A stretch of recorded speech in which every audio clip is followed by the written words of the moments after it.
warahmatullahi wabarakatuh. Perkenalkan, nama saya Muhammad Awal, program studi perbankan syariah. Pada kesempatan kali ini, saya akan menjelaskan tentang Islamic Financial Technology atau yang akrab kita sebut dengan fintech.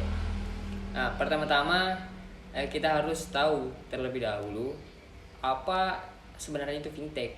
Nah, di sini saya akan menjelaskan tentang fintech. Financial technology adalah sebuah industri berbasis teknologi dalam layanan keuangan yang melahirkan informasi-informasi yang dapat memfasilitasi layanan keuangan di luar lembaga keuangan yang berbasis konvensional sehingga mempermudah masyarakat untuk mengakses produk keuangan dalam bertransaksi.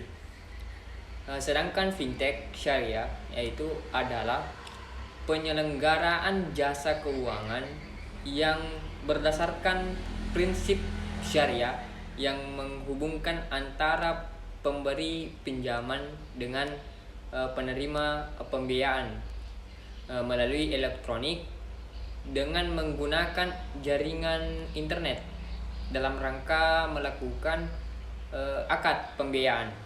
Nah, selanjutnya mengenai peluang fintech. Nah, yaitu yang pertama itu OJK. OJK memberikan kesempatan bagi pelaku fintech syariah untuk mendaftarkan secara resmi. Dan yang kedua, kemudahan teknologi untuk kegiatan investasi dan inovasi. Dan yang ketiga, fenomena dan kasus fintech konvensional yang marak terjadi. Dan yang keempat, mayoritas penduduk di Indonesia beragama Islam. Selain adanya peluang-peluang tersebut, tentunya selalu ada juga tantangan yang harus dihadapi. Di antaranya yang satu dan modal minimum pendirian fintech syariah di OJK hanya 4 yang sudah mendapatkan izin. Dan yang kedua, minimnya pengetahuan masyarakat. Yang ketiga, masyarakat memberikan tanggapan bahwa tidak terdapat perbedaan misalnya pada akad yang digunakan. Itu selanjutnya mengenai perkembangan fintech syariah di Indonesia. Perkembangan teknologi yang masih mengakibatkan berbagai layanan keuangan turut berkembang pesat. Pertumbuhan fintech syariah di Indonesia memiliki potensi dan peluang yang sangat besar, mengingat negara kita ini adalah negara yang mempunyai penduduk muslim salah satu yang terbesar di dunia. Banyaknya kaum muda yang mulai aware terhadap transaksi syariah itu juga menjadi kesempatan yang menjanjikan bagi pasar fintech di Indonesia. Selanjutnya, kategori fintech berdasarkan jenis inovasi ada 5, terbagi menjadi 5. Yang pertama, diantaranya teknologi finansial pembayaran digital. Yang kedua, teknologi finansial agregator. Dan yang ketiga, teknologi finansial manajemen risiko dan investasi. Dan yang keempat, peer-to-peer dan kelima ECF.